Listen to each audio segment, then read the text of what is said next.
Jadi kalau mau punya harapan, imannya harus kuat. Dan bukti dari segala sesuatu yang tidak kita lihat, yang belum kita dapat, tapi kita sudah punya buktinya. Kok bisa? Ya bisa. Kalau saudara hari ini deposito, saudara nggak pegang uang, tapi dikasih tanggal tertentu. Saudara ngomong saya punya uang, dari mana ini? Orang kertas biasa. Ini bukti kalau saudara punya. Amin. Mungkin orang bayar saudara cek kontan, dan orang ini memang orang baik. Mungkin 2-3 bulan lagi, saudara senyum aja. Apalagi jumlahnya besar.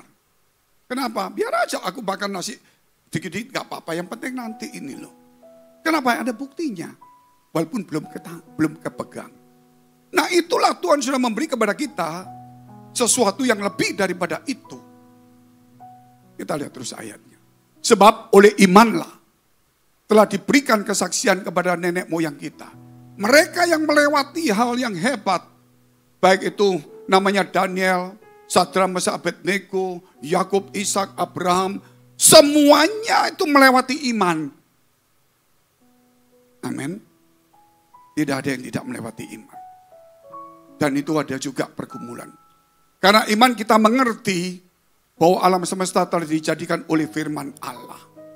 Sehingga apa yang kita lihat telah terjadi dari apa yang tidak dapat kita lihat. Wah, jadinya dari mana?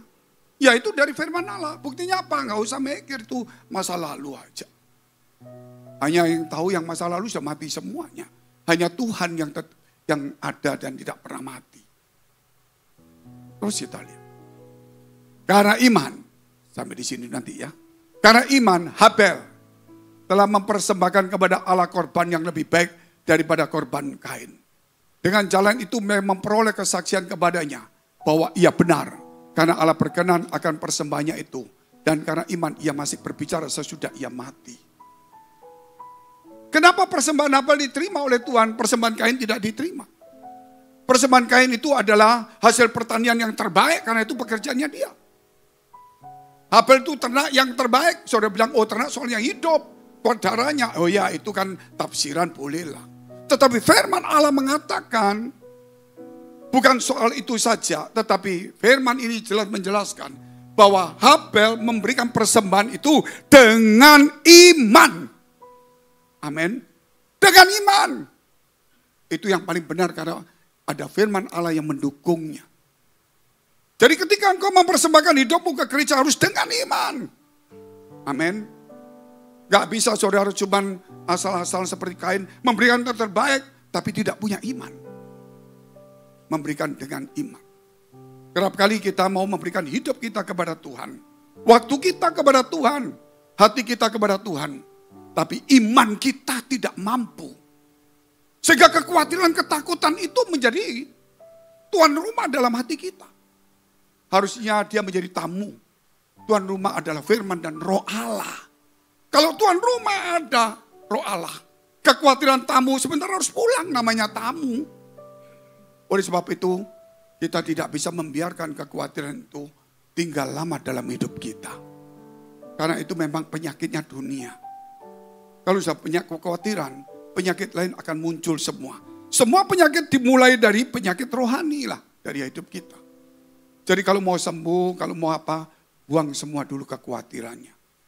Belajar untuk menaruh harapan kepada Tuhan. Itu kita lihat poin pertama, iman dan pengangkatan. Ayat selanjutnya, satu tadi ayat. Selanjutnya, satu ayat ini aja dulu. Karena iman Henokh terangkat, tadi karena Habel memberikan persembahan. Karena iman Henokh terangkat, supaya ia tidak mengalami kematian. Dan ia tidak ditemukan karena Allah telah mengangkatnya. Sebab sebelum ia terangkat, ia memperoleh kesaksian bahwa ia berkenan kepada Allah. Dengan iman itu maka kita bisa berkenan kepada Allah. Kalau kita hanya cuma percaya, setan pun percaya. Tapi dia tidak pernah beriman loh. Kalau dia beriman, dia tidak mungkin memberontak kepada Allah. Kalau dia beriman, dia pasti menjadi taat. Amin. Sebab itu, Henokh terangkat.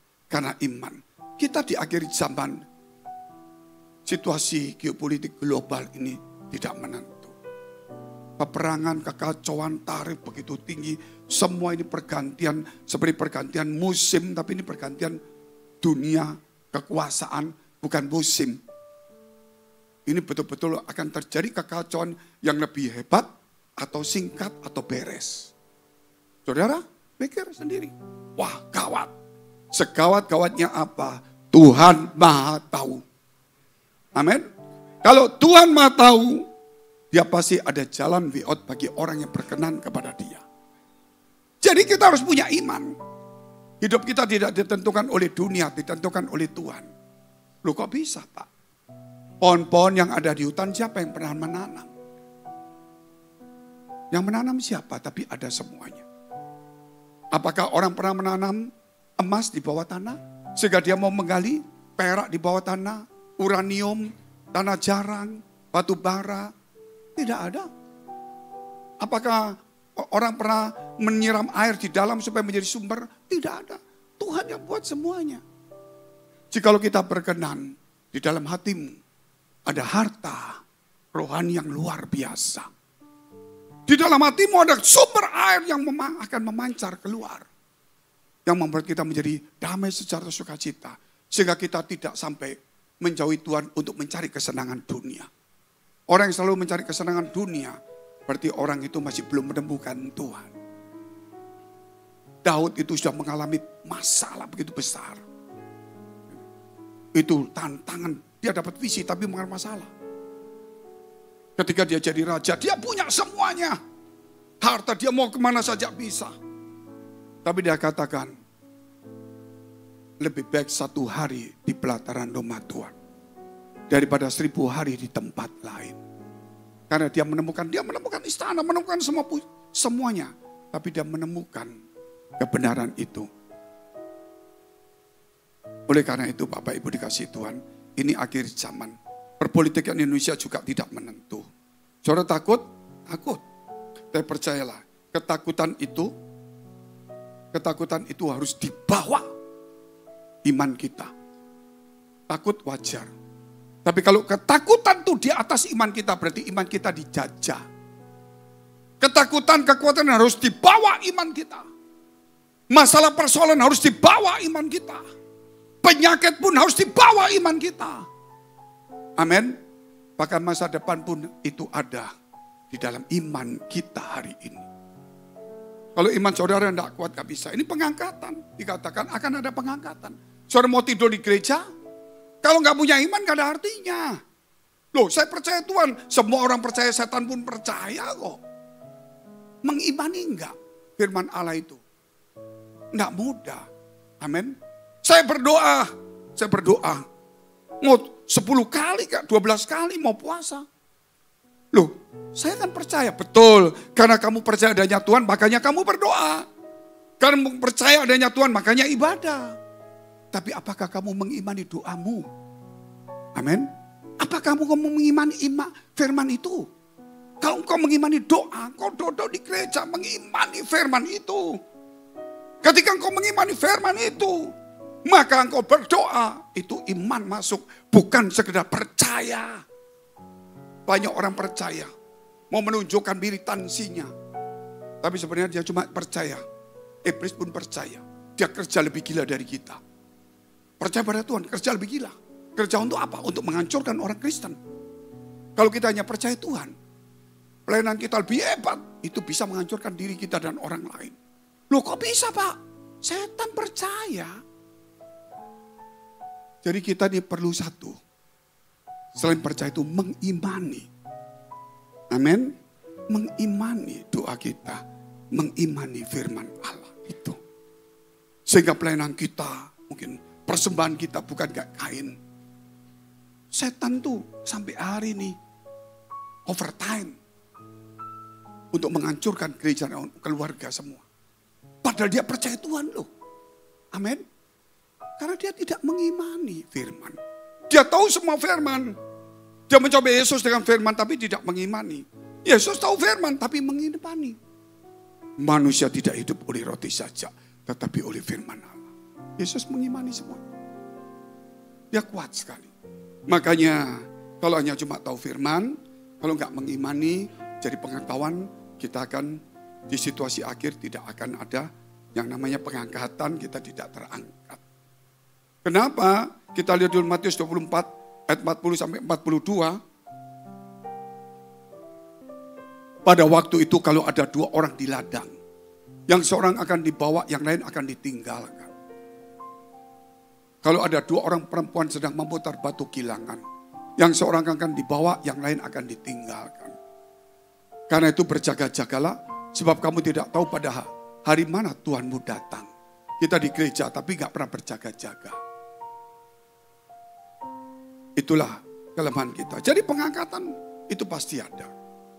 Kita sudah diteguhkan. Sebelum COVID saya dapat. Setelah COVID, ya sebelum COVID lagi ada yang meneguhkannya. Kemudian ada juga pekerja kita. Tony Ali juga. Ada 2 tempat katanya. 2 gedung. Ini jemaat kita di sini. Tapi dia ada di posisi ini. Kemudian yang di gedung sini kita juga banyak. Kemudian terangkat. Dia melihat terangkat, dia berteriak supaya ikut, gak bisa. Mau teriak pakai nama Tuhan, mau pontang-panting gak bisa. Karena itu sudah di end. Kalau sekarang ada waktu, berteriaklah supaya kita berubah. Amin. Punya hikmat yang baik. Gereja bukan punya akal, punya hikmat untuk mengatasi masalah, untuk menghadapi problem. Hikmat itu memilih yang terbaik dulu. Kita dulu juga ada di tengah-tengah gedung. Dia melihat ada di tengah-tengah gedung. Semua kata satu orang ini, saya ada di depan, ayo kita berdoa yang rapi semuanya. Semua berdoa. Begitu dia buka mata, loh kok hilang? Dia panggil pemimpinnya, hilang sebagian. Sebagian anak muda tertinggal. Dia cari, tidak ketemu. Loh kenapa? Kan sama-sama berdoa Pak. Iya, yang satu berdoa karena percaya. Yang satu berdoa mengimani doanya. Dia menghidupi doanya. Dia menjadi bagian jawaban dari doanya. Tuhan, berkatilah aku. Dia menjadi bagian dari doanya. Jawaban doa. Tuhan berkati aku. Ketika dia tahu kalau mau diberkati, dia menjadi bagian dari doanya. Yaitu dia mulai mengandalkan Tuhan.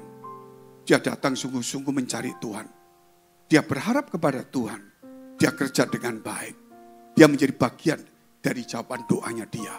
Bukan menjadi sepenuhnya. Amin. Juga ada. Disampaikan. Banyak yang terjadi.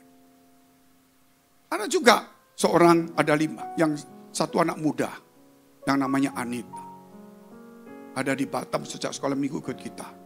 Setelah ini dia kerja jadi WL, kadang maju, kadang hilang. Sebentar gak hilang, maksudnya sibuk. Satu hari padahal dia WL. Dia mendapatkan mimpi. Mimpi, gak tahu ada bunyi sangkakala. Wah, pengangkatan. Dia melihat orang diangkat, dia tidak diangkat. Pintu ditutup, dia kedok-kedok. Tuhan. Aku ini Anita. Saudara bisa melihat YouTube yang kemarin. Aku Anita. Siapa kamu Anita? Aku tidak kenal kamu. Dia menangis. Dan dia bersaksi. Itu ada videonya, dia saksi. Gak main-main saudara. Ini kita bicara sesungguhnya.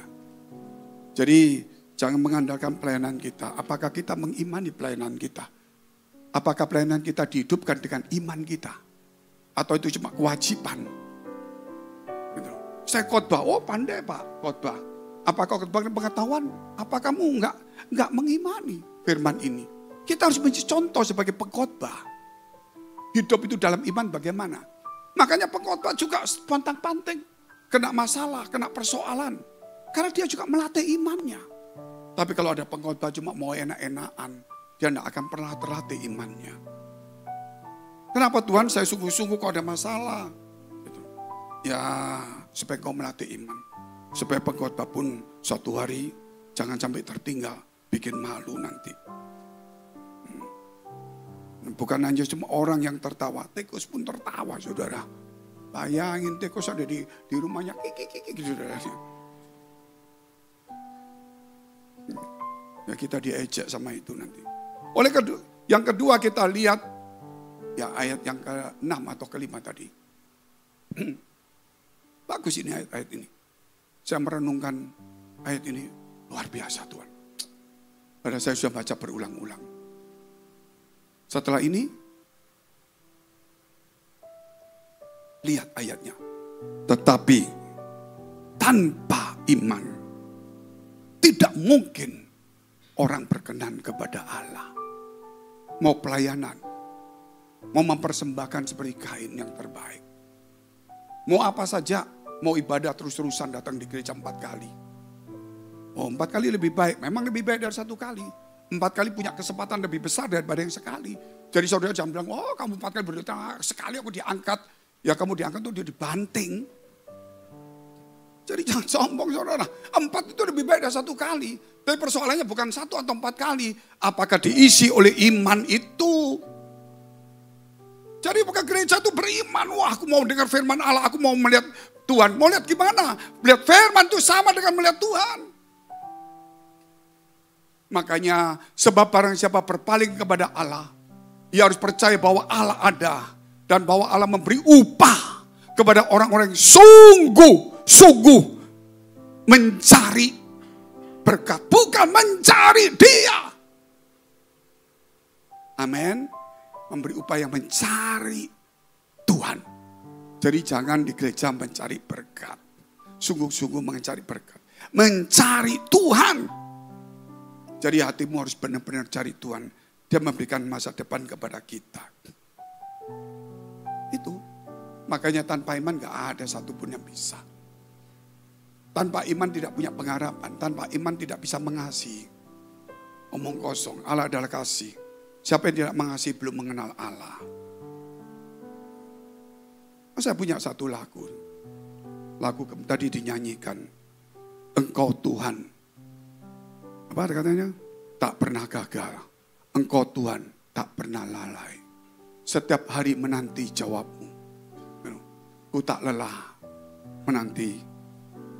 Ya, ku tak lelah menunggu jawabmu. Kenapa saya ambil seperti ini? Saya belajar dari Abraham. Abraham itu dijanjikan Tuhan, tapi baru umur 100 diberi anak. Berapa puluh tahun dia tunggu. Mungkin 60 tahun, mungkin 70 tahun, mungkin 50 tahun kita nggak tahu. Nunggu, tapi dia tidak pernah lelah menunggunya. Nah, itu saya ambil gitu, makanya saya juga nyanyikan ini, sabar. Tuhan ajak Abraham 100, sampai umur 100 tahun. Ya tapi saya kan belum tentu 100 tahun Tuhan. Ya Abraham 60 tahun. Ya kita kan belum tentu 60 tahun. Kedatangan Tuhan tidak lama lagi. Mungkin gak sampai seperti itu. Jadi kita harus tahu. Tapi di tengah-tengah itu Tuhan tetap akan menolong kita banyak hal. Jadi saudara kita ikut Tuhan jangan pernah takut itu. Satu hari, kemarin ya saya ketemu teman lama. Saya tidak sebut namanya, teman-teman juga tahu. Itu tahun 2003 kita terakhir ketemu. Seorang pengusaha. Saya di airport, tiba-tiba dia datang. Dia rangkul saya, iya ketemu. Ya sudah lama tidak ketemu. Saya teringat sama dia. Dulu orang ini punya perusahaan besar tapi suka ditipu orang. Rumahnya jalan Belitung. Kalau nggak salah saya dulu Pak. Sebelahnya apa? Grand Indonesia ya. Saya ngomong sama dia. Aku mimpi man. Apa? Tanahmu ini aku lihat jadi emas. Ada bangunan megah mewah. Tempat ini, oh benar, iya kasih tahu papamu. Papanya anti Kristen. Saya datang ke sana itu mukanya marah-marah. Ketika saya ngomong firman dia datang. Apa kumpul-kumpul lagi? Aduh. Ngomong. Ya setelah saya tidak pernah ketemu. Nggak sampai sekian tahun. Grand Indonesia dibangun. Tanahnya berkali-kali lipat. Di pinggir itu gede. Sudah, saya enggak ketemu dia lagi sudah. Cuma saya tahu dia dibangun, enggak kontak. Tapi beberapa tahun yang lalu saya cuma dengar. Katanya ada orang nawar. Berapa harganya saya enggak sebut namanya. Saya khawatir saudara nanti utang. Cukup besar aja deh. Saya juga nggak nelfon dia, nggak tanya berapa, enggak. Saya selesai tugas saya. Itu namanya hari ini, yaitu dikatakan kita harus punya yang namanya iman itu sendiri. Amin. Jadi harus kuat. Mari kita terus membaca ayatnya tadi. Nuh. Pelan-pelan saja. Ada Nuh itu. Karena iman maka Nuh dengan petunjuk Allah tentang sesuatu yang belum kelihatan, dengan taat mempersiapkan bahtera untuk menyelamatkan keluarganya. Karena iman lalu ia menghukum dunia dan ia ditentukan untuk menerima kebenaran sesuai dengan imannya. Nuh mendapatkan visi dari Tuhan, yaitu untuk membangun bahtera puluhan tahun. Dan dia membangun itu dengan ketaatan sepenuhnya. Ternyata ketika dia membangun, dia menyelamatkan keluarganya juga. Iman itu menghasilkan visi juga. Petunjuk Tuhan. Berapa tahun Nuh itu membangunnya? Dia tetap membangunnya. Terus gimana cara membangunnya? Ya nanti tanya Nuh aja waktu kita ketemu. Terus hidupnya gimana ya, tanya Nuh saja. Tapi pasti dia waktu ngambil kayu, kayunya lagi naik. Jangan pakai bahtera dulu Pak. Kita jual kayu harganya naik. Itu kita yang di Jakarta. Nuh tetap bangun kayu-kayu yang mau naik, gak naik. Dia tetap bangun bahtera. Mungkin sisanya dia jual boleh. Dia tetap melakukan pekerjaan itu sepenuhnya. Dia tidak pernah menundanya. Gitu. Karena itu pekerjaan dari Allah. Dan Allah menyelamatkan dia sepenuhnya. Danlah kita kemudian dari keturunan Adam, kita diputus menjadi keturunan Nuh. Dia punya Sem, Ham, dan Yafet. Nah saudara pilih sendiri, mana nenek moyangmu, saya nggak tahu. Masing-masing mau pilih sendiri, terserah. Dari situ kita muncul, berkembang, semua dunia mati. Setelah muncul Abraham, kita kemudian keturunan Abraham secara iman. Ada visi dan petunjuk yang luar biasa. Yaitu untuk supaya hidup kita ini bagus saudara. Saya juga ingat visi Tuhan dalam hidup saya. Satu hari Tuhan melalui mertua saya sakit kanker di Singapura. Di Surabaya, gereja mertua saya itu kecil. Ya seperti ini, tapi gereja Belanda. Zaman dulu memang ramai, sekarang kalah. Parkiran gak ada. Sekarang sudah dirilan jadi taman oleh pemerintah. Jadi ya begitulah. Untuk bayar listrik aja gak kuat zaman dulu. Pelayanan juga banyak pakai sepeda. Jadi kena kanker itu gimana cara bayarnya gak tahu. Dikatakan dokter sudah harus dioperasi, itu pun tidak ada harapan. Kita bawa di Singapura, dokter juga ngomong yang sama. Tapi kita tetap aja. Tetapi yang luar biasa saya melihat waktu berdoa, ada dua iblis setan itu di sini sama di belakang. Loh, saya bilang, Mam, ada dua kansernya sudah menjalar. Kok tahu? Karena lihat iblisnya ada dua ini. Oh iya, dicek Singapura 2 menjalar. Jadi tidak bisa diambil karena terlalu lebar. Ya sudah, kalau Tuhan kasih petunjuk, ya pasti Tuhan tahu semuanya. Way out-nya apa.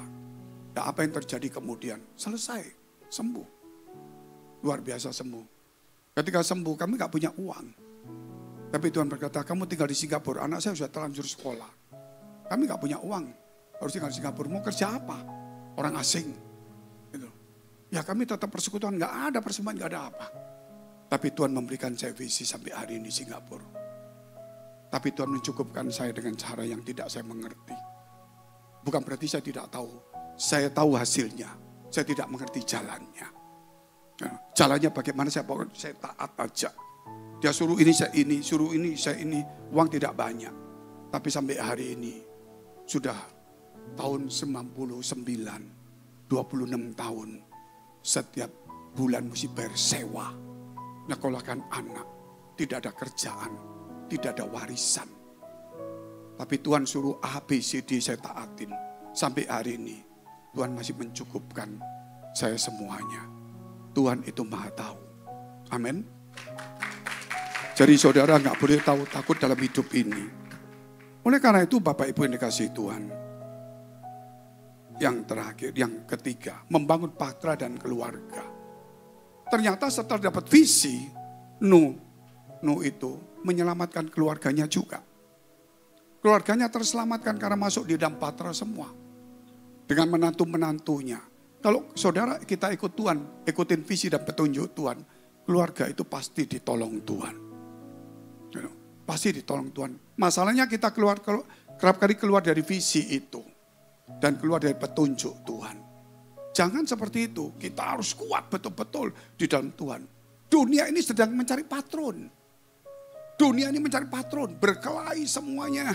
Baik negara Kristen, non-Kristen. Semua berkelahi. Perang semua. Tidak karuan. Mau perang nuklir lagi. Batal. Mau perang dagang. Perang tarif. Wah. Pokoknya saudara lihat hari ini tambah kacau. Tidak karuan. Di Indonesia sudah mulai kacau lagi seminggu ini. Tidak karuan terjadi kekacauan. Saya ingatkan, kita jangan masuk di dalam kekacauan. Kita dengar itu, kita pilih yang baik. Enggak pun, ambil kita adalah pendamainya. Pendamainya. Saudara mau pro kanan kiri, tetap jadilah pendamai. Bukan pengacau atau pembuat penyuluh masalah. Kenapa? Kan kita tidak bisa pro, kita pro Tuhan Yesus. Makanya ada diperadabkan, aku senang ini, tapi ini berperang dengan sini, aku mesti bela ini. Enggak. Aku senang di sini, tapi Tuhan senang aku mengajar perdamaian. Aku lebih melakukan perdamaian. Amin. Jadi kita harus hidup di dalam perdamaian. Berdamailah untuk Yerusalem, berdamailah dan sebagainya. Jadi mulailah, dari mana caranya? Dari gereja itu harus menjadi patron. Rumah tangga berkelahi banyak yang cerai. Semua berantem semua berantem. Dunia tidak ada patronnya. Gereja berkelahi juga. Antara anak sama menantu, antara saudara sama saudara, gereja pecah, berantem. Nggak ada contoh. Sebenarnya gereja sudah kehilangan patron. Kita harus jadikan gereja patron. Nanti perusahaan akan lihat, loh ini loh, organisasi sederhana. Orang kaya miskin kumpul, orang tua muda kumpul, orang bodoh pintar kumpul. Terus budayanya berbeda, bangsa berbeda, pendapatnya ini jemaat 100, pendapatnya 200. Tapi masih bisa bagus. Enggak berkelahi. Mereka rukun. Wah hebat ya. Masa kita 5 orang keluarga mesti berkelahi? Padahal kita satu keluarga, satu suku. Perusahaan juga sama. Kita tidak sebanyak itu. Kita pilih orang-orang pintar. Negara juga sama. Belajar dari gereja. Amin. Gereja harus menjadi patron yang baik.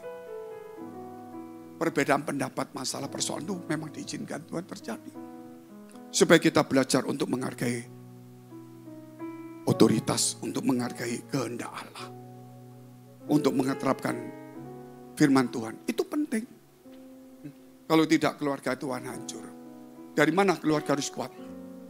Gereja harus kuat pengajarannya.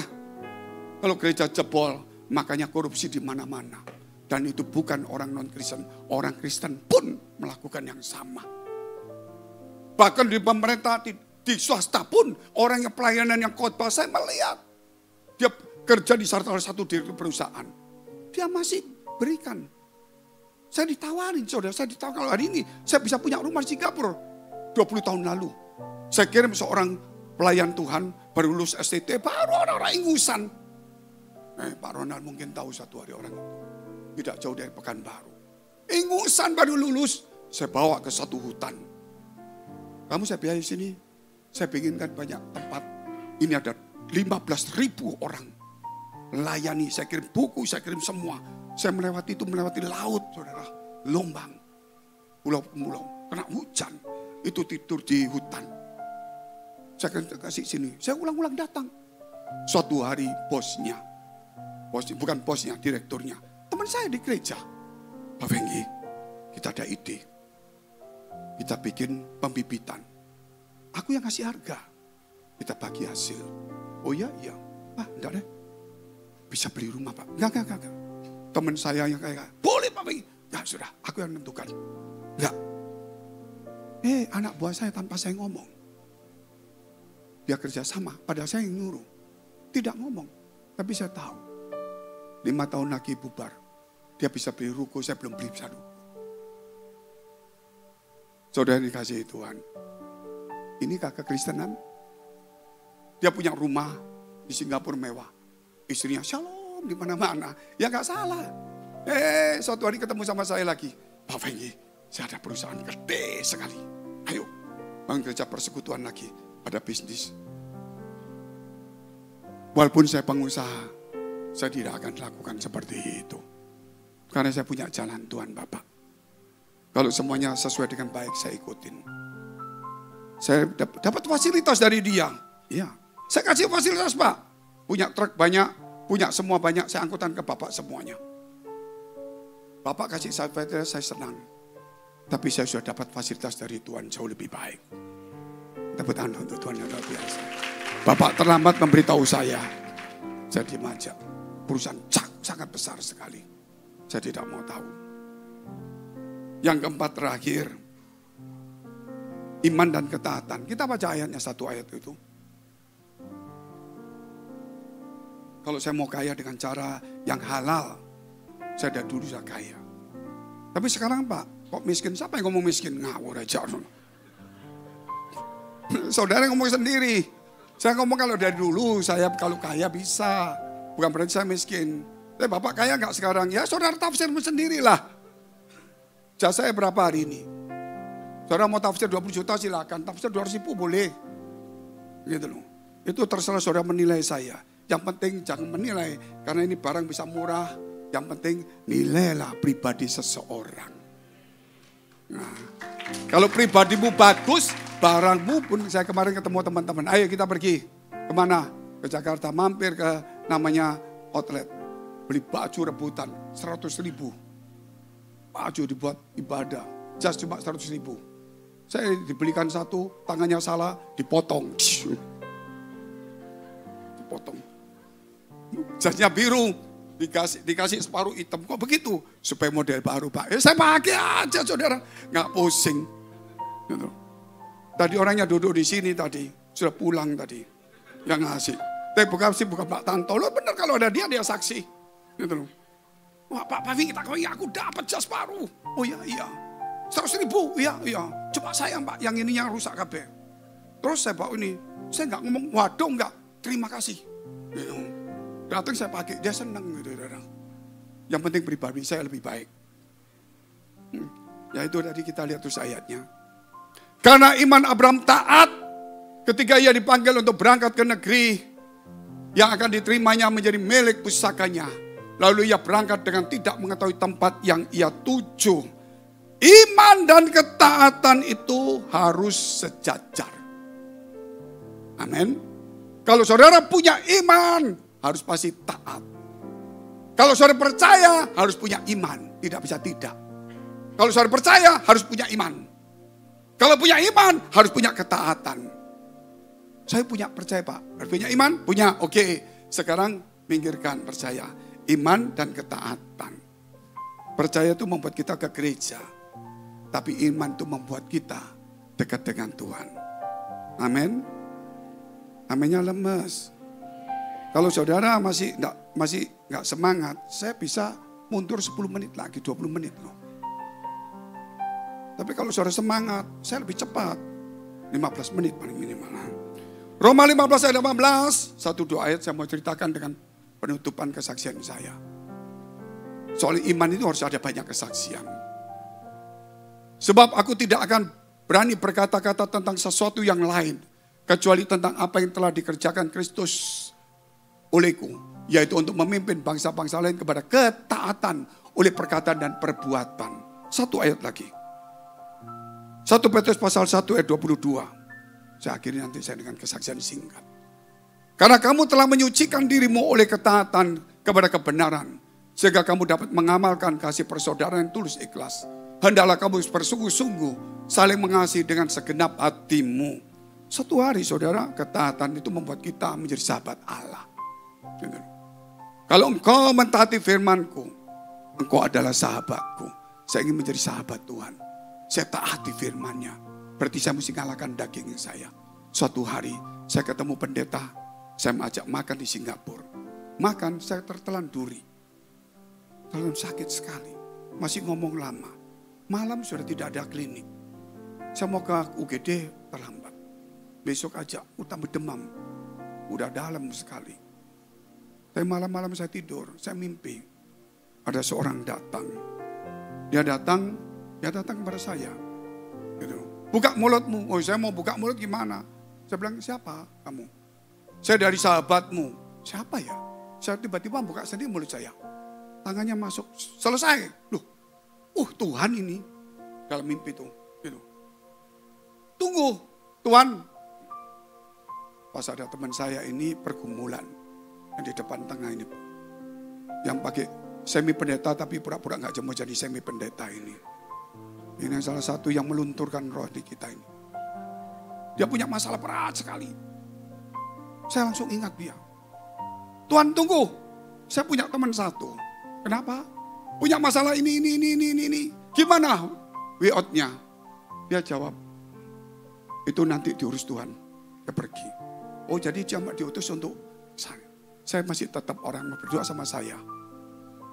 Saya tetap, walaupun mimpi saya lupa, saya tetap tanyakan ketika Tuhan datang. Amin. Tapi Tuhan tahu kapan waktu menjawabnya. Saya tidak tahu, tapi yang pasti kita harus menjadi sahabat Allah. Melalui ketaatan itu. Mari kita pakai berdiri, kita berdoa.